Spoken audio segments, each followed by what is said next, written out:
acceso y todo, que efectivamente es uno de los grandes problemas del país y que bueno, que en California puede ser regulado positivamente a favor finalmente del gobernado. Otra cosa también que me llamó mucho la atención fueron las palabras del secretario de Gobierno, que más o menos son las mismas que hace ya algún tiempo un comité de expertos, cuando se iba a hacer la Ley Federal de Transparencia de la Información Pública Gubernamental en el 2001, exponían exactamente más o menos lo mismo. Los órganos de transparencia son órganos provisionales. Por supuesto, esta provisionalidad tiene un mediano plazo, no es todo de mañana, pero en el momento que ya no se requieran órganos de transparencia, va a significar que hay un gran nivel de cultura cívica, un gran nivel de voluntad política y un nivel de un diseño constitucional adecuado. Finalmente, la idea es esta transitoriedad, este espacio de un tiempo determinado, pues ya es parte de la experiencia comparada, como sucedió en algunos países, como particularmente en los países escandinavos, ¿no? Está Finlandia, Noruega, etc. Creo que eso es muy atendido. Lo primero que quisiera yo explicar es, cuando hablamos de transparencia y fiscalización, lo que tiene en cuenta es que estos conceptos y estas instituciones se desarrollan en lo que llamamos el Estado de Derecho. ¿Qué es el Estado de Derecho? Pues hay distintos lugares comunes, pero podríamos decir que el Estado de Derecho es un conjunto de normas jurídicas que son no solo vigentes, sino positivas, y que tienen, por un lado, una razonable eficacia y, por supuesto, una observancia en los términos que la Constitución establece para ser aprobadas. Ese es el punto de partida. De lo que es el Estado de Derecho, bueno, tenemos algunas características como el principio de legalidad, el principio de reserva de ley, el principio de seguridad jurídica. Cuando hablamos de seguridad jurídica, pues es la posibilidad que tiene el gobernado de saber de antemano que está prohibido o permitido para ajustar su conducta a pautas razonables de previsibilidad. Eso es la parte de seguridad jurídica, implica por supuesto la dignidad de la persona, etc. Segundo concepto es el concepto de transparencia. Es un concepto que se ha utilizado cuando se habla de derecho de acceso a la información pública. Sin embargo, la transparencia, en estricto sentido, es una parte del derecho de acceso a la información pública, en realidad se utiliza como sinónimo, porque tiene más impacto en la venta, digamos, mediática. Es una sola palabra, transparencia, y englobamos todo. Entonces, ¿qué es la transparencia? Bueno, pues es una parte del derecho de acceso a la información pública que implica poner a disposición de los gobernados de información pública que tienen en posesión los sujetos obligados. Dependiendo de cada ley, dependiendo de cada federativa, pues hay un número, pero hay finalmente un común denominador, ¿no? Evidentemente los servidores públicos, esa es la parte, digamos, de transparencia.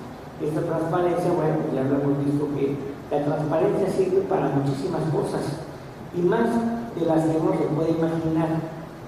Sé que cuando hablamos de conceptos a veces suena aburrido, pero la transparencia es tan importante. Por ejemplo, a una caso práctico.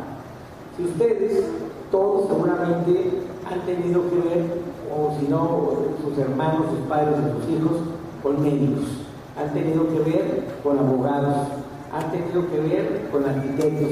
Yo creo que gracias a la transparencia, uno de los temas que estamos cada vez adquiriendo es que si yo voy a llevar a mi hijo a un médico que dice y sustenta como pediatra, hoy tengo la posibilidad de, antes de llegar ahí, verificar en la página www.cedulaprofesional.c.gov.mx que efectivamente el pediatra al que yo llevo a mi hijo, que tiene fama de ser muy bueno, efectivamente es pediatra o no lo es.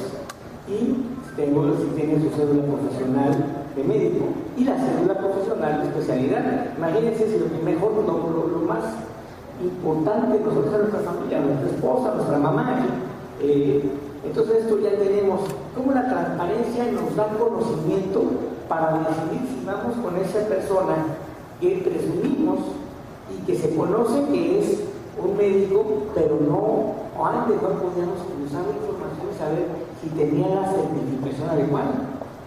O el caso de un abogado que de pronto está litigando un caso, ¿cómo sabemos si es una profesional? Es un delito que no la tenga y eso puede ir abajo del juicio.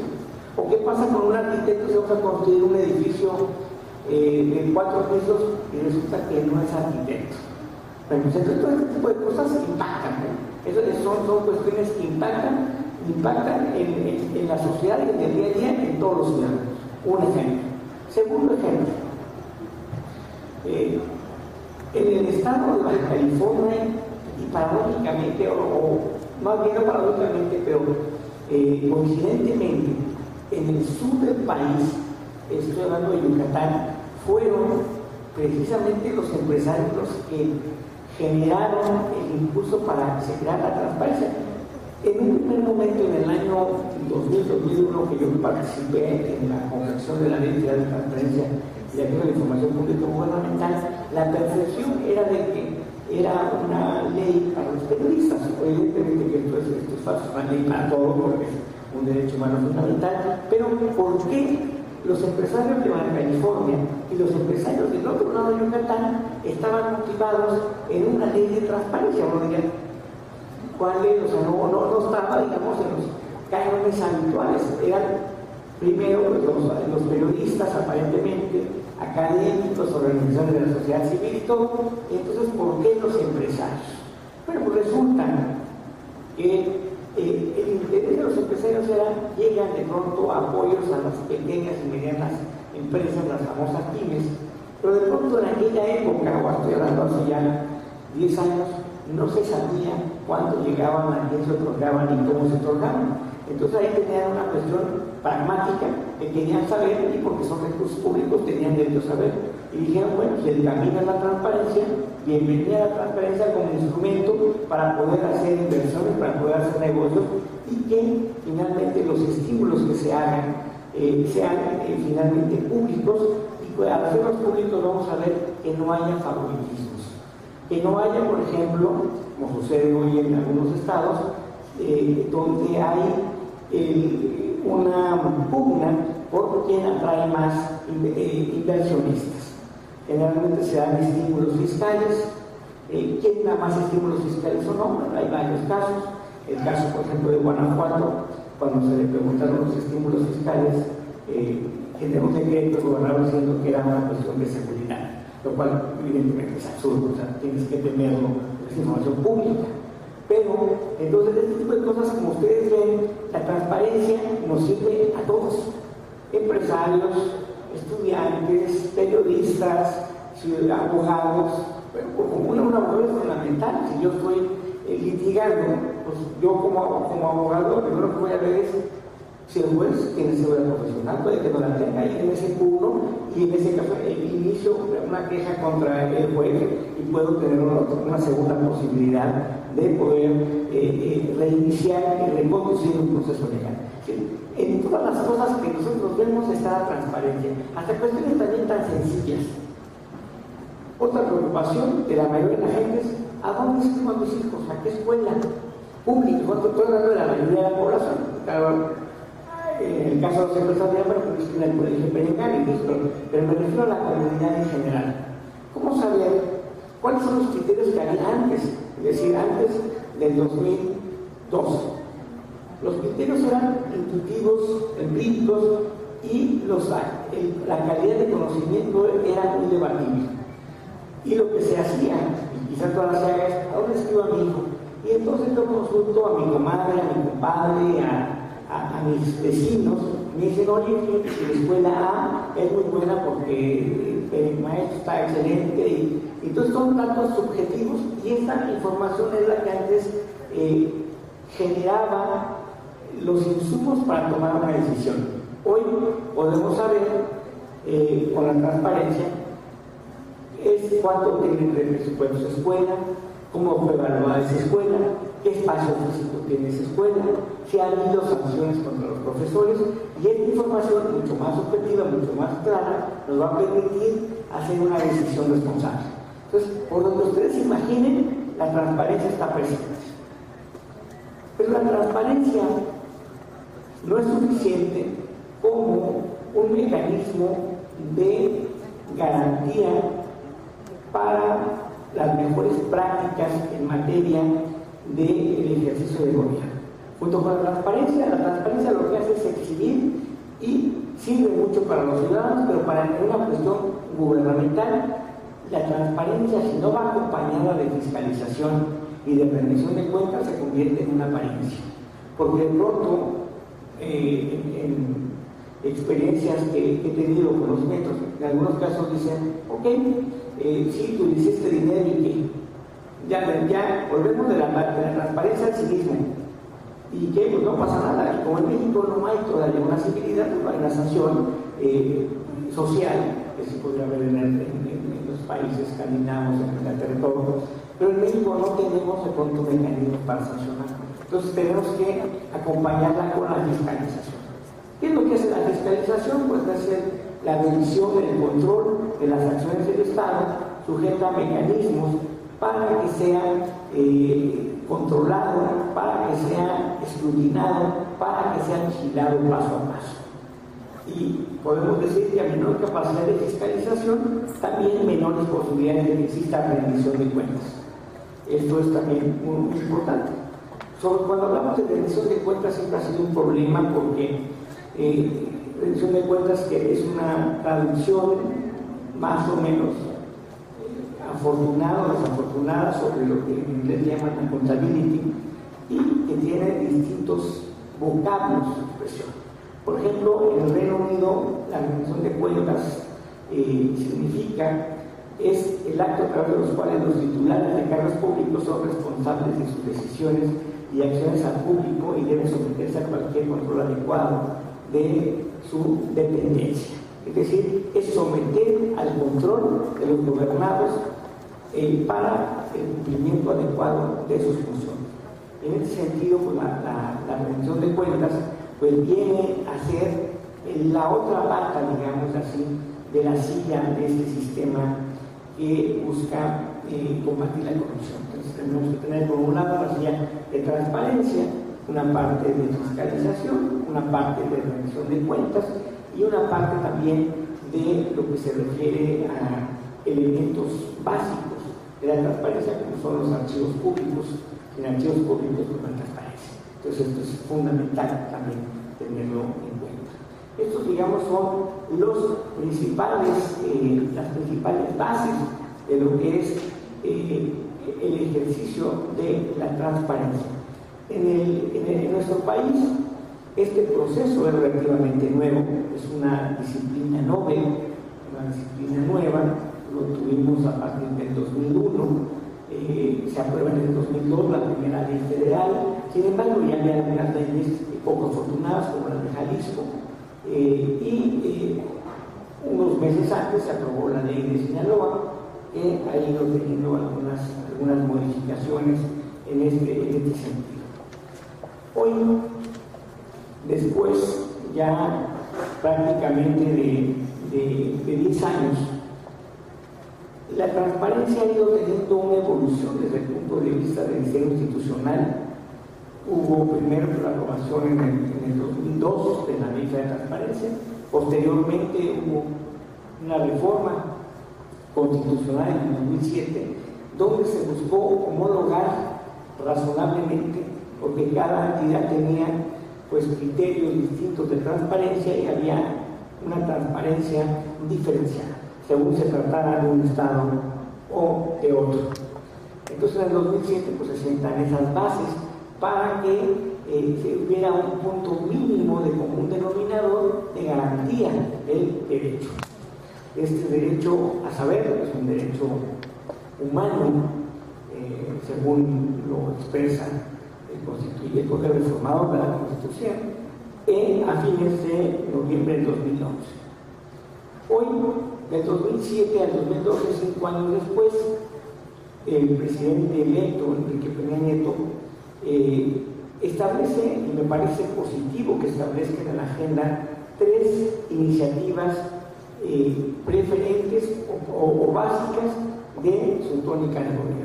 Una relativa a la transparencia, otra al combate a la corrupción y una tercera de publicidad oficial o de control de la publicidad oficial, que siempre ha sido un mecanismo cuestionable y generalmente los estados se niegan a informar cuánto gastan en publicidad, en difusión, a quién se la dan, por qué se la dan. Entonces eso, hay una gran nebulosidad, un gran mecanismo, hay un sistema de opacidad en mayor o menor medida. Entonces, qué bueno que el presidente electo pone al debate a estos 3 temas como primer punto de su incursión, ahora sí, en la actividad legislativa. Sin embargo, el proyecto de iniciativa de transparencia pues, se convierte, ya que lo vemos plasmado, pues se convierte en una gran decepción, en un tema que resultó verdaderamente lamentable y que desde mi punto de vista advierte caminos de regreso que no deberían darse, y le voy a explicar por qué afirmo lo que aquí estoy diciendo. Son 10 puntos básicos. Primero, el derecho de acceso a la información pública y la transparencia, por supuesto, en el ánimo del discurso público, pues genera evidentemente un acuerdo básico. O sea, nadie puede estar, sobre todo una persona pública, en contra de la transparencia, sería un suicidio político. Por tanto, todos estamos a favor, pero el gran tema es qué contiene, qué contenido tiene para garantizar el derecho. Hay que escudriñar, efectivamente, no oírnos solo lo que dicen los medios o lo que dicen los boletines de prensa, sino hay que estar muy atentos. En el proyecto de reforma constitucional de Enrique Peña Nieto se hace un ejercicio de simulación en el que se ofrece avanzar en el derecho y se invocan argumentos de apertura para justificar los centrales. Y lo cual, evidentemente, esto, repito, no es positivo. Por supuesto, podrá ser atendible desde el punto de vista de la estrategia política del presidente, que diga: ¿para qué tengo 33 espacios de decisión? Mejor los concentro conmigo. Eso es una política de fortalecimiento de la figura presidencial. Desgraciadamente pasa por lastimar el derecho a saber. ¿Por qué? Porque el diseño que se elabora pasa de un constitucionalismo local que ya cada vez es más sólido y que tiene expresiones incluso de mayor avance que en la federación. Entonces se quiere homologar, pero a la baja. Es decir, se quiere homologar, pero lo que ya se tiene como derechos adquiridos en estados como Morelos, en estados como Chihuahua, en estados como, bueno, en entidades federales como el Distrito Federal, ahora vamos a decir: ¿saben qué? Están muy adelantados, pagan el tratamiento todo. Eso es una locura. Cuando hacemos una reforma tendremos que ir hacia adelante, no hacia atrás. Si no, mejor no hacemos ninguna reforma. Pero no, lo que no podemos hacer es proponer una reforma para garantizar que el presidente de la República pueda tener una hegemonía en la parte de decisión. El proyecto, además, desde el punto de vista técnico, que no voy a tener, pues no tiene pie ni cabeza. Es decir, la exposición de motivos va por un lado y la iniciativa por otro. Y además, pues siempre es difícil defender lo indefendible. Aquí voy a señalar claramente por qué me parece que es lamentable. De entrada, también desde el punto jurídico, pues la iniciativa, el proyecto de iniciativa de reforma del presidente electo, pues emulando a la República Bolivariana de Venezuela, pues quiere hacer un reglamento del artículo 6 de la Constitución, lo cual, por técnica legislativa, pues es absurdo. No puedo meter 15 cuartillas ahí o 7 cuartillas en un artículo haciendo retratos hablados y además, de manera poco afortunada, es decir, se le ve las posturas ahí de que el texto está mal, pues evidentemente no es lo más adecuado. Segundo, el proyecto de iniciativa de reforma propone que en el artículo 6 se incluya que el Estado mexicano, contará con un organismo especializado imparcial para resolver finalmente las controversias en materia de derecho de acceso.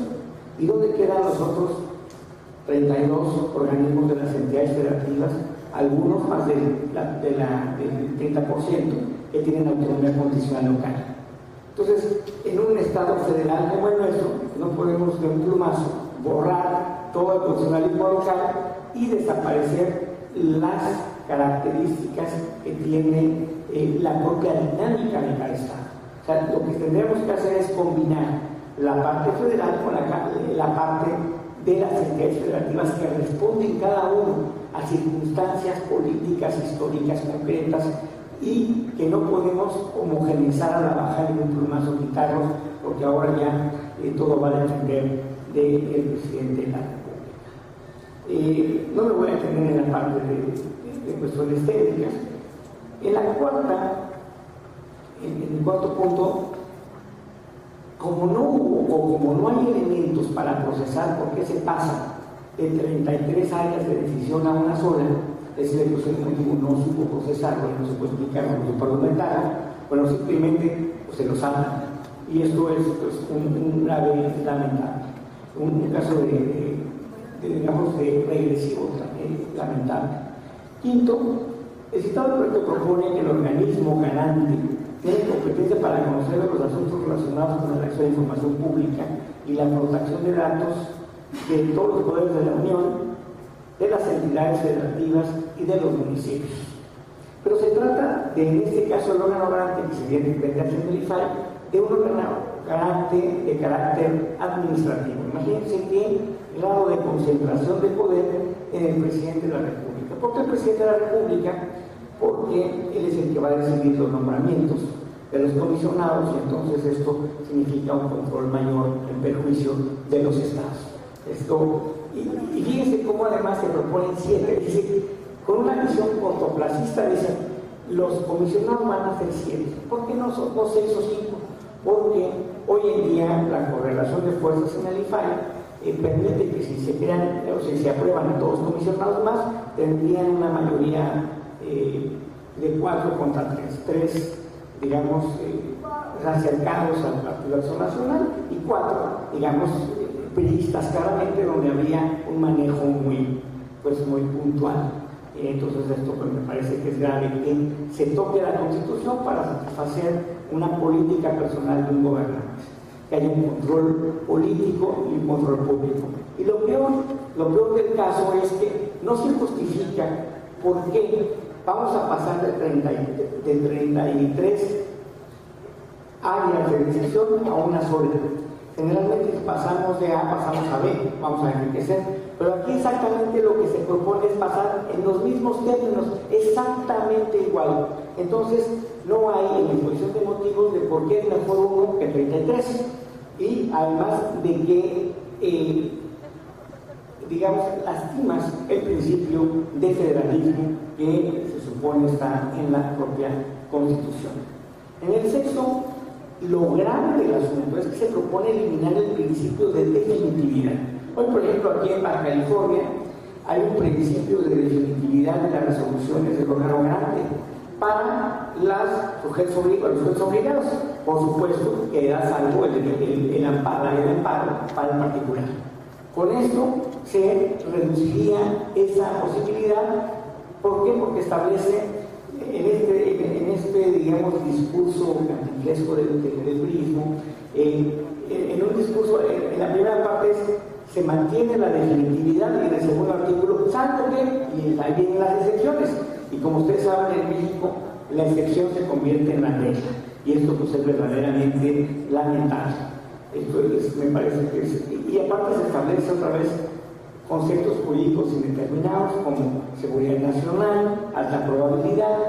La ley de seguridad nacional tiene 12 hipótesis, y bueno, pues todas ellas son conceptos jurídicos indeterminados que requieren una interpretación casuística en un momento determinado, y eso también pues es verdaderamente lamentable. En el séptimo, el proyecto propone, como ya lo señalé, que se integre por 7 comisionados, no 8, no 9, ¿Por qué 7? Pues porque son los necesarios para que lleguen 2 más. En este momento la coordinación de fuerzas en el IFAI son 5 comisionados, son 3 contra 2, 3 del PAN contra 2 del PRI, y bueno, tiene todavía el PAN una importancia significativa en el generacional del IFAI, pero aquí lo que va a decir que no, ya son 7, ya tengo 4 contra 3. Entonces eso es una cuestión ahí verdaderamente pues, también lamentable. Finalmente, una de las cuestiones es antes de eso, el punto octavo, se introduce la cereza del pastel, que es una chusca infeliz expresión donde dice: toda autoridad del servidor público está obligada a prestar ayuda al organismo ganante y a sus representantes para el buen desempeño de sus funciones. Esto me recuerda a mí a la charola de los años 80 que traía cualquier persona para ejercer impunidad, ¿no? Está mi charola y en este tipo de cosas que eso se tenga y se ponga acá, bueno, parece que fueran agentes del Ministerio Público. Esto es excesivo, absurdo, ¿no? Esto ya nos recuerda un salto al pasado y aparte un salto sin paracaídas. Es además retórica pura. Noveno, el gran también problema es que hoy tenemos, si ustedes solicitan información, tenemos un proceso de biinstancialidad. Lo primero que se tiene un ciudadano es interponer un recurso ante el órgano garante. Si este recurso resulta adverso para el solicitante, tiene la posibilidad de acudir al amparo. En la propuesta de Enrique Peña Nieto es: hago mi solicitud de información, presento mi recurso de revisión ante el órgano garante, la dependencia o el sujeto obligado o el solicitante tienen que recurrir al IFAI a otro recurso administrativo y después al amparo. Entonces, ¿qué va a pasar? Si hoy tenemos en promedio 90 días para acceder a la información, pues esto lo vamos a duplicar o triplicar o incrementar. Entonces, información que no llega a tiempo, pues es información que no sirve. Entonces, ¿para qué tenemos que tener una instancia administrativa adicional que lo que en la práctica va a generar es un desincentivo, ¿no? Tengo que ir en primera instancia ante el órgano garante del Estado, después ante el órgano administrativo federal y después tendré la posibilidad del amparo. Entonces esto pues, va a generar, en lugar de un avance en el exceso del derecho de acceso a la información pública, una limitante. Yo creo, por el contrario, y estoy convencido de que debe no generarse más pasos burocráticos entre la solicitud de información pública y el acceso a la misma. Eso es lo más importante, que la información llegue a tiempo. Garantizar la independencia del órgano que resuelve, asegurar la especialidad y conocimiento de quienes integran ese órgano, mantener, por supuesto, el principio de efectividad de sus actuales términos, es decir, sin excepciones, para lo cual yo insisto en que el IFAI, para resolver el problema de la trinstancialidad que ahora se propone, que el IFAI se convierta en un órgano jurisdiccional que tendría 2 posibilidades: ser un organismo incluso considerado autónomo, como un tribunal de transparencia, con jueces de derecho, con los criterios de ingreso que establece la Suprema Corte, el Poder Judicial de la Federación, para ser magistrado, por ejemplo, que implica pues, una especialización en la materia, y esto pues, elevaría el nivel, y además este tribunal tendría las veces de funcionar como un órgano administrativo en el ámbito federal y como un órgano jurisdiccional definitivo en el caso de los estados, manteniendo nuestro diseño. Mejor todavía porque tendríamos un órgano especializado. Entonces, habría 2 posibilidades: hacerlo como un tribunal con independencia, como los tribunales agrarios, como algunos otros, o bien incorporarlo de plano al Poder Judicial de la Federación, como el Tribunal Electoral del Poder Judicial de la Federación, que como ustedes saben, sus decisiones son definitivas, inatacables, inapelables. Ni la Corte puede entrar, o sea, tiene prohibición. Y esto podría ser un tribunal de transparencia del Poder Judicial de la Federación, en donde ya se mantiene primero la amigabilidad del derecho, es decir, el principio de suplencia de la licencia de la queja, Segundo, se mantiene la distancialidad, ya no tengo que hacer 3 instancias. Y tercero, se facilitaría que en el Poder Judicial se habilite una área específica que tenga conocimiento sobre el derecho de acceso. Hoy el amparo lo resuelve generalmente por forma cualquier juez de distrito. Generalmente la mayor parte de los jueces atienden todas las materias, ¿no? Así como llega un asunto de penal, civil, etcétera, pues esto también tendría que estar ahí. Yo creo que eso sería un gran avance y es lo que tendríamos que empezar a trabajar. En México creemos que no hay que meternos en política bajo el cómodo argumento en nuestra zona de confort de que sean otros los que resuelvan el mundo. Eso es lo que decimos. Sin embargo, el problema va a ser cuando la política se habrá metido con nosotros y no hayamos podido reaccionar antes, y cuando lo queramos hacer pues ya sea demasiado tarde. Yo estoy convencido de que la transparencia y las conquistas finalmente en el derecho no deben tener caminos de regreso, sino solo caminos de mejora social. Por tanto, una iniciativa de esta naturaleza lo que hace al final del día, por hacer un ajuste de cuentas político interno, lastimar o se lleva ahí entre las patas a la información, al derecho de acceso a la información, que finalmente lastima a la comunidad en su conjunto. Muchas gracias, estoy abierto a todas las preguntas, dudas, quejas, comentarios, etc. Muchas gracias.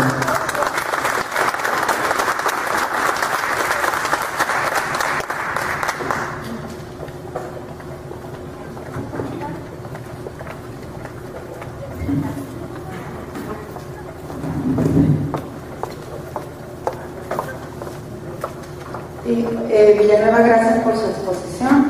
Mi comentario con relación a la propuesta que menciona, porque precisamente el día de hoy va a salir un desplegado a nivel nacional analizando lo que usted decía. Formamos parte de Organización Gente Diversa o forma parte del Colectivo Nacional por la Transparencia, y en ese margen estamos pidiendo que se realice esta iniciativa que está en el Senado. No se ha aprobado, pero sí rescato 3 cosas de la iniciativa, porque pues generalmente todas las iniciativas, ni todo bueno ni todo malo, ¿no? Uno, que se está pidiendo la normalización legislativa para hacer válido el principio de máxima publicidad, que ese es fundamental para que realmente podamos tener acceso a la rendición de cuentas en instancia, como mencionan. 2, asegurar el presupuesto de los órganos garantes.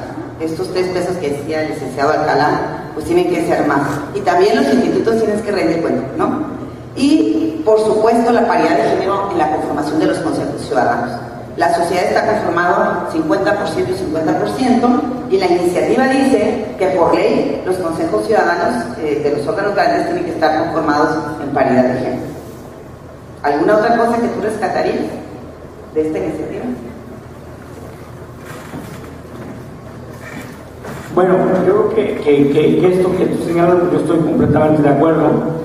Sin duda, lo que yo he señalado es pues el contenido específico de la reforma, que efectivamente, pues con lo que tú señalas, que es un aporte, digamos, complementario muy interesante.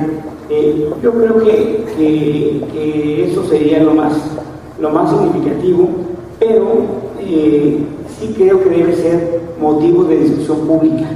Hoy se quiere legislar al vapor, se quiere como si fuera una urgencia, para que no haya la posibilidad de que nadie diga nada, ya cuando despertemos ya está hecha, ¿no? Y como decía un famoso escritor, ¿no? Y todavía el dinosaurio seguía ahí, ¿no? Entonces esto tenemos que generar, primero, pues que no se rebata el vapor. Segundo, que se abra algunos foros para que este tipo de contribuciones muy significativas pues se incorporen en una nueva o en una iniciativa, porque lo que hablamos o lo que yo hablé es el proyecto de iniciativa que dirige Peña Nieto a las fracciones del Partido Verde para que lo hagan suyo, presenten una iniciativa en esos términos, la defiendan y busquen la aprobación. Entonces, con esto que tú estás señalando, bueno, son elementos nuevos, novedosos, atendibles e incorporables a un proyecto mucho más completo, con una visión mucho más multidisciplinaria necesaria desde aspectos ajenos que tienen sentido al derecho de acceso, pero propios de un sistema democrático que está en otras normas. Yo totalmente coincido con eso. Gracias. Una pregunta, doctor. ¿Cuál es la opinión al respecto de cada uno de los órganos de los estados a los cambios propuestos por el presidente electo? ¿Y quién difunde ante los organismos de la sociedad civil que pugnaron por la creación de los institutos de transparencia en los estados? Pues mire, aquí no sé cuál sea la postura de los órganos garantes. El problema es que de pronto hay como que dos visiones. Cuando yo platico en corto con algunos órganos garantes, están en desacuerdo, porque pues dicen, bueno, pues pasamos de ser el órgano garante a ser la ventanilla, el juez de primera instancia, ¿no? Ya no somos el Tribunal Supremo que tiene la última instancia, los superiores del Estado, sino somos la primera instancia y por tanto pues no estamos de acuerdo. Y menos que el IFAI que sea el organismo revisor en sus actuales términos, porque es exactamente lo mismo, ¿no? Entonces eso me parece que sería pues lamentable. Entiendo yo que a nivel, digamos, de la COMAI, que es de la Conferencia Mexicana, como ellos tenían la percepción de que era o es esta opción o no es nada, pues decidieron apoyar esta opción por un mecanismo de sobrevivencia ya más enfocado en el ánimo personal, que no me quede sin trabajo, diciendo pues si se cae el barco, pues que se caiga en los mejores términos para mí, y entonces eso es lo que por desgracia a veces pues, confluye entre el interés personal de quien está en un órgano garante por tener su empleo, de los mejores intereses del país en un diseño institucional. Y más sobre todo si la información que se les hace llegar, pues es una información o la propuesta de Enrique Peña Nieto o la nada y los ostracismo. No, pues la propuesta de Enrique Peña Nieto, por supuesto, porque de entrada, pues si ya a mí me interesa tener mi chamba, pues aquí ya tengo muy amarrada, ¿no? Oye, pero ya no vas a hacer nada, no importa, pues aquí ya me quedo, pero ya mi sueldo no me lo quitan. Entonces eso desgraciadamente es algo que no en todos los casos, por supuesto, pero que se da ya con ella. Y había otro elemento más, o sí lo.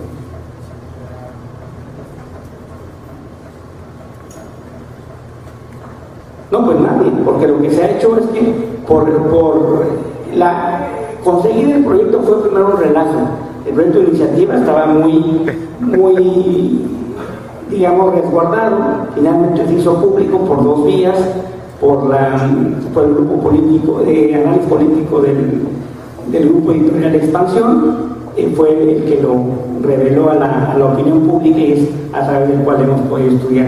Y finalmente, en un sistema que no es democrático, pues la mejor manera de que las cosas salgan es que la gente no se entere, o se entere ya cuando son hechos consumados. Entonces yo no veo que no haya nadie, ni tampoco la fracción parlamentaria que haya llamado a consultas, porque dicen, pues ¿para qué les consultamos si nadie está diciendo nada, calladito nos las vamos, y ya cuando se enteren ya les informamos qué es lo que pasó, no lo que puede pasar, y entonces pues eso va en contra de la democracia participativa básica, ¿no?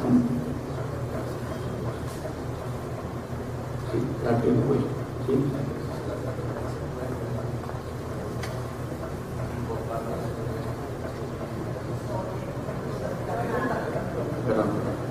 En el ejercicio de la transparencia puede caerse en excesos de esta por parte de las autoridades públicas. ¿Qué opinión le merece este asunto en comento? Y la siguiente, una felicitación, excelente disertación, focalizando el tema de la transparencia. ¿Cuál es su opinión sobre la opacidad y la falta de rendición de cuentas que hay en las universidades públicas autónomas? Bueno, pues ahora sí que la parte de las autoridades, bueno, como siempre, bueno, una parte básica de las autoridades es la voluntad política. Una misma ley con una autoridad con voluntad política da resultados distintos a una ley con otra autoridad. Aunque tenga la ley más avanzada con una autoridad política que esté en contra, va a dar tenemos que acompañar un diseño institucional adecuado con autoridades que estén dispuestas a hacer las cosas. Segundo, efectivamente, yo platicaba como mencionaba Viviana, sobre la opacidad. Estamos haciendo nosotros en el Instituto de Investigaciones Jurídicas de la UNAM un estudio sobre transparencia y calidad educativa en las instituciones de educación pública superior, que en este caso son las principales universidades, las que están integradas en la NUES. Y yo le comentaba, y aquí lo comparto, que en el cuadro, digamos, del deshonor, en las tres más opacas, pues estaba la Universidad Autónoma de Baja California, y eso nos impedía a nosotros, como nuestro tema es la transparencia como herramienta para poder medir si los recursos públicos que llegan a las universidades, cómo se traducen en entregables o en productos que justifiquen efectivamente el uso adecuado de esos recursos públicos. Pero si no tenemos acceso a la información, pues estamos imposibilitados de saber si hacen algo bien o hacen algo mal. Quizá lo que hagan esté excelentemente bien, pero si no lo van a conocer y no responden a las solicitudes de información, hemos hecho solicitudes y la respuesta ha sido en silencio, o en algunos casos, no solo en la Autónoma de California, en otras más, ha sido darnos una información que no solicitamos, o bien nos remiten a la página donde dicen que está pero no está. Y entonces esos, digamos, han sido los tres problemas que tenemos en las universidades. La universidad que paradójicamente hoy tiene grandes problemas incluso de corrupción y todo y de señalamientos serios, que es la Universidad Autónoma de la Ciudad de México, paradójicamente es la que más nos ha dado información. Y claro, los resultados pues no son los más adecuados ni los más afortunados en su productividad, pero el hecho de que nos den la información y nos digan sí estamos mal y estamos mal en eso y en esto, pero estamos haciendo esto, bueno, eso le da un valor distinto a que quizá la Autónoma de Baja California sea excelente, tenga premios Pulitzer, Nobel y todo, pero si no lo dicen, si solicitamos, si no lo informamos, pues nosotros lo que vamos a poner evidentemente es que en transparencia van mal, que hay una opacidad y que por tanto no cumplen con eso porque no nos dan información. Y entonces es como la información se convierte en un instrumento para medir. Entonces yo creo que eso es lamentable. Y en el caso de las universidades hay tres elementos. Uno, la llamada autonomía que pretenden asimilarla a la extraterritorialidad como si fueran las embajadas. Segundo, que ellos rinden cuentas al Consejo Universitario, pero hay que recordar que son recursos públicos y recursos de la sociedad y por tanto no hay justificación alguna de que no entreguen eso. La mayor parte de las universidades tienen una doble regulación, una regulación federal por la Ley Federal de Transparencia y Acceso a la Información Pública Gubernamental, que claramente los establece, y también una regulación por la legislación local, la legislación de las entidades federativas, pero sin duda pues sigue siendo un gran reto, un gran tema que hacerlo. Entonces tenemos, con este libro, al exponer eso, vamos a generar incentivos, reconocer los que están bien, identificar los que están mal y hacerlo periódicamente para generar incentivos de que esto supere. Esto generalmente pues tiene un impacto político. En la medida que tú anuncias, oye, de las universidades son las 5 mejores, son las 5 peores por esto y esta razón, pues va a generar que las universidades digan, pero yo no quiero estar en las 5 peores, ¿no? Yo quiero estar por lo menos en el promedio, ¿no? Entonces eso también coincido plenamente que es una gran tema de agenda. Voy a capturar 3 preguntas. Bueno, 2 de ellas van íntimamente ligadas. ¿Qué opina de la definitividad de las resoluciones de los órganos garantes? Y las resoluciones de los órganos garantes son materialmente actos jurisdiccionales para efectos del derecho a la tutela efectiva prevista en el artículo 17 constitucional. Bueno, en este caso, lo que hace la definitividad de las resoluciones es una innovación en México que se introduce con la Ley Federal de Transparencia y Acceso a la Información Pública Gubernamental en el 2002. Y se generó, y además hay criterios retirados de la Corte, este mismo principio se ha, digamos, reproducido en los estados. Entonces, evidentemente estoy de acuerdo porque el principio de definitividad lo que establece es que contra resoluciones de los órganos garantes ninguna dependencia podrá interponer un recurso para evitar a la información e irse a un tribunal Federal de Justicia Fiscal Administrativa o un tribunal de lo contencioso administrativo, pero dejas algo, evidentemente, el derecho del gobernado, y eso está vinculado a lo que señalaba la compañera sobre la máxima publicidad. Si nosotros ese principio que hemos ganado lo mutilamos y le metemos excepciones, pues ya saben ustedes que las excepciones van a ser el día con día, y pues vamos a tener un retraso en el acceso a la información pública, clasificaciones de informaciones, retraso en la entrega de información y un largo peregrinar para buscar finalmente el acceso a la información pública ante los órganos jurisdiccionales.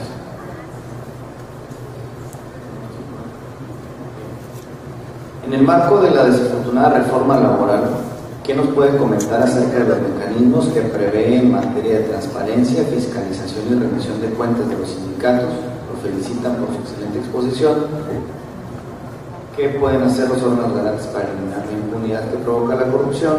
Y una tercera final, ¿cuál es la ley de más avanzada o las leyes de más avanzada en el país?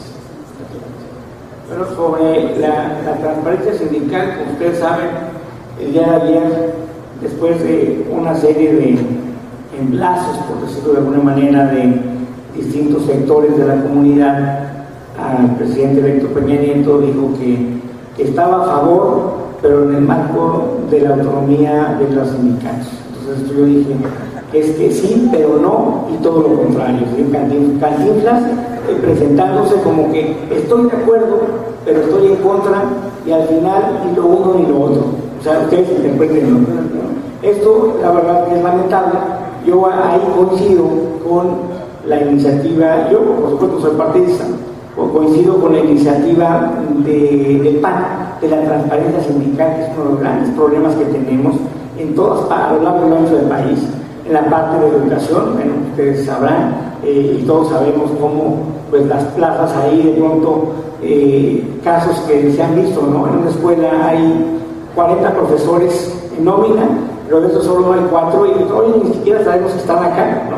Pero aparecen en tu nómina, y esto ha generado un gran problema al país. Se trata de recursos públicos.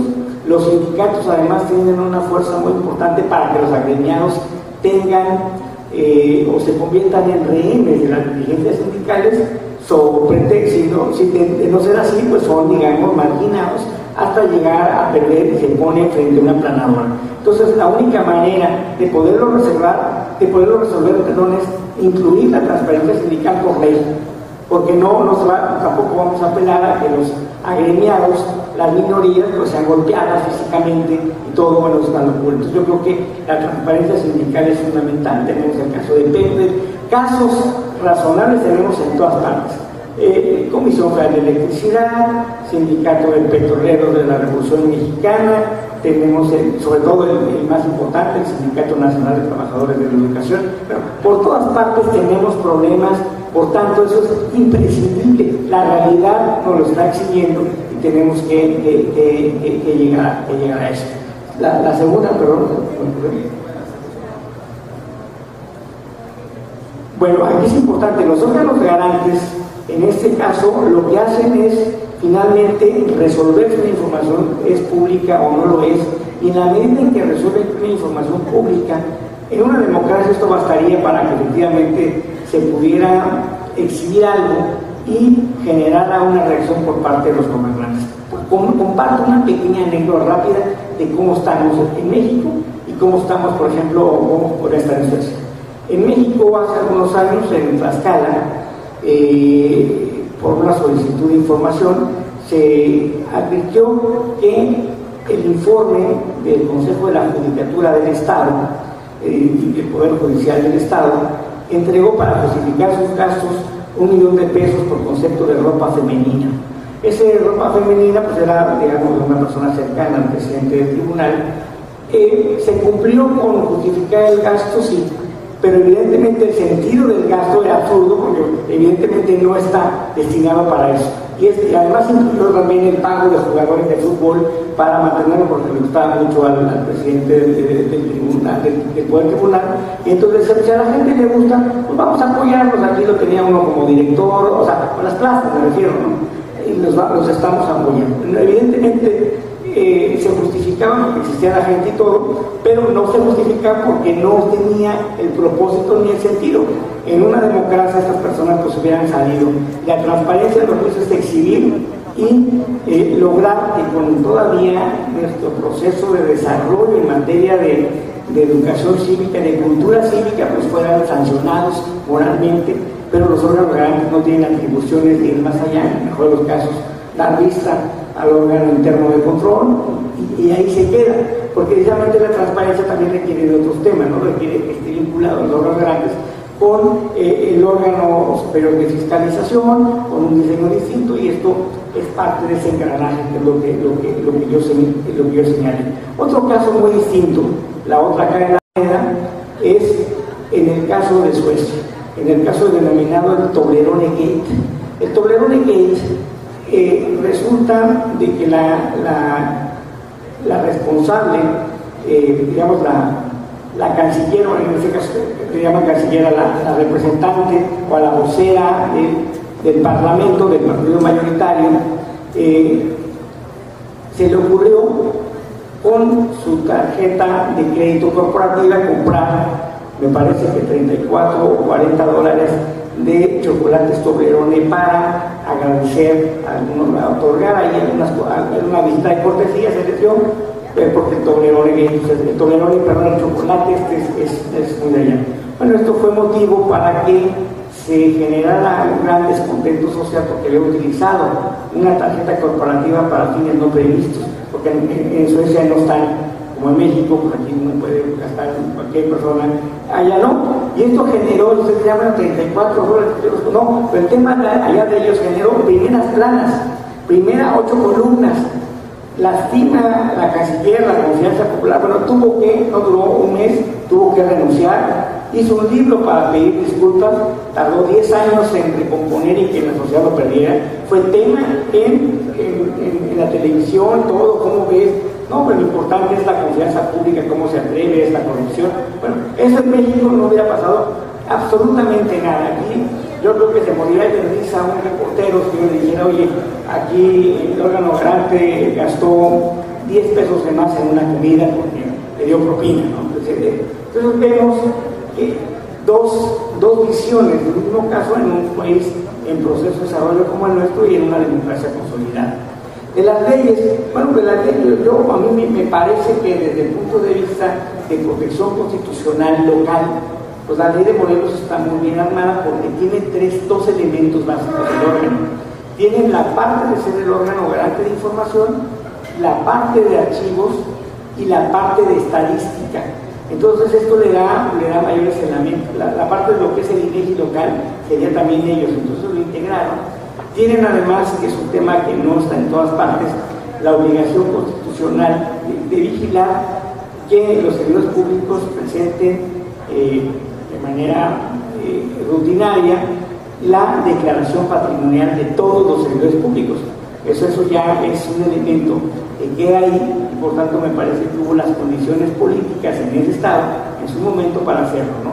Y cada estado, digamos, tiene algunas fortalezas, pero eso yo pondría como que es uno de los puntos más importantes. Se aprueba esta reforma, bueno, pues eso se viene abajo y hay que empezar otra vez en el mínimo común denominador. Entonces eso me parece absurdo. Si tenemos algo avanzado, protejámoslo y busquemos que los demás sigan el que está más avanzado, no al revés. No digan, no, es que como no está avanzado, mejor vámonos a la ley de Baja California Sur, porque ahí no piden nada y no tienen ninguna garantía, ¿no? Eso es el mundo al revés, ¿no? Un comentario.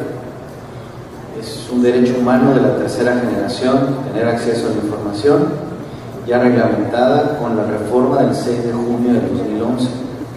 Pero no todas las personas tienen los medios tecnológicos para accesar a esa información. Creo debería haber otros medios y no esperar a que una sola persona, lo solicite. No, totalmente de acuerdo. Uno de los grandes temas cuando empezó la transparencia en México, hay dos posturas a nivel mundial. La postura norteamericana que te dice, oye, yo tengo 1 millón de solicitudes al año. Y Canadá te dice, yo no tengo ninguna. Los dos con orgullo, ¿no?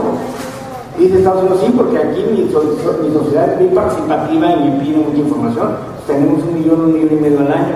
Y Canadá no, al contrario, lo que yo hago es que no me la piden porque todo lo tengo a disposición, y entonces mientras menos me piden significa que yo cumplo más.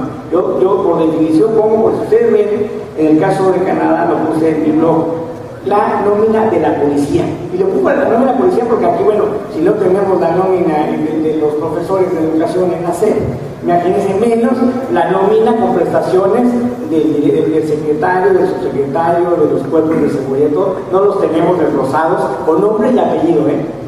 John Smith gana, es inspectora, tiene un sueldo base de esto, un bono de seguridad, todo, y está chido.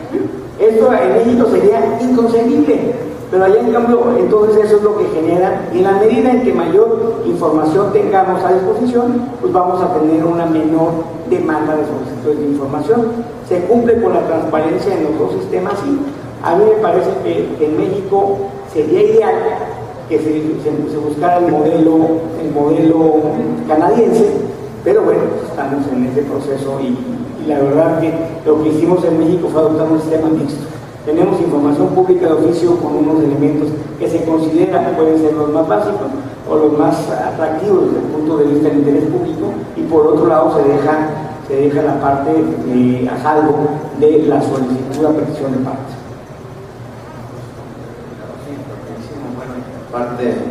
Es precisamente el mundo ideal, ¿no? No contar en todo caso con a lo mejor órganos garantes de acceso a la información, porque, como lo comentaba el secretario de Gobierno, bueno, sería el mundo ideal sin no tener órganos garantes, porque los gobiernos transparentan su gestión pública, y aparte los gobiernos, la sociedad pide información. Dos comentarios que van ligados. Si entendí bien, la reforma política propuesta por el presidente electo en materia de transparencia fue tan solo un ensayo y no aplica. El retroceso sería enorme, tener que volver a las viejas formas de gobernar. El derecho a la información pública no es juego ni botín de los partidos políticos. ¿Y qué nos puede comentar acerca de que el presidente electo Peña Nieto tiene previsto imponer por la vía legal candados para coartar la libre expresión de ideas a través del ciberespacio, particularmente en las redes sociales? No sabía eso, pero lamentabilísimo. Evidentemente yo soy un defensor de la libertad de expresión más puntual, y evidentemente cualquier medida que tenga como propósito coartar, limitar, restringir la libertad de expresión, pues un atentado a los derechos humanos, un atentado a la Constitución, porque nuestra reforma constitucional a partir de noviembre del 2011 pues ya se cambió precisamente la parte dogmática de la Constitución. Hoy nuestros derechos humanos que están en la primera parte, lo que llamamos la parte dogmática de la Constitución, deben ser interpretados a la luz de los tratados internacionales. Por tanto, si hace eso, yo creo que generaría evidentemente pues que no solo una repulsa social muy grande, sino recursos de inconstitucionalidad sobre ese tipo de acciones, ¿no? Que serían, digamos, una situación que hasta ahorita se ha mantenido. Yo creo que no debe ser tocado, sobre todo la parte de las redes sociales y de internet. Si queremos regular eso, pues vamos a estar como China en un momento determinado, que lo intentó hacer y no pudo, pero hacerlo ahora aquí en México pues va a demostrar solamente que el gobierno tiene una gran intolerancia. Sin embargo, va a haber mecanismos sobre internet. Para regular internet tiene que haber un acuerdo mundial. ¿Por qué? Porque uno puede tener espejos en varias partes. Lo puedo tener en Uzbekistán y tengo otro, y va a llegar y me va a acceder. O la otra sería todos los servidores que llegan a México, restringirlos, y bueno, esto va a generar también un gran escándalo social. Por tanto, me parecería una provocación a un, digamos, una gran estallido social en el mundo de los tuiteros, bloguistas, de los defensores de la libertad de expresión, que trascendería las fronteras, y creo que tendría un alto costo para el presidente electo.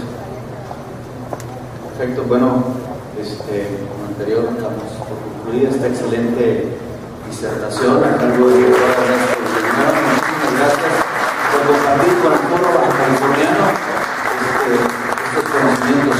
Muchas gracias, doctor. Lo despedimos con la siguiente entrega del Instituto de Transparencia y Acceso a la Información Pública. Otorga la presente constancia el doctor Ernesto Villanueva, para nuestro agradecimiento por su participación como expositor con la conferencia denominada Seguridad, Transparencia y Derechos Humanos dentro de la Semana Estatal de Transparencia Baja California Informada y Transparente. Atentamente, consejero ciudadano Adrián Alcalá.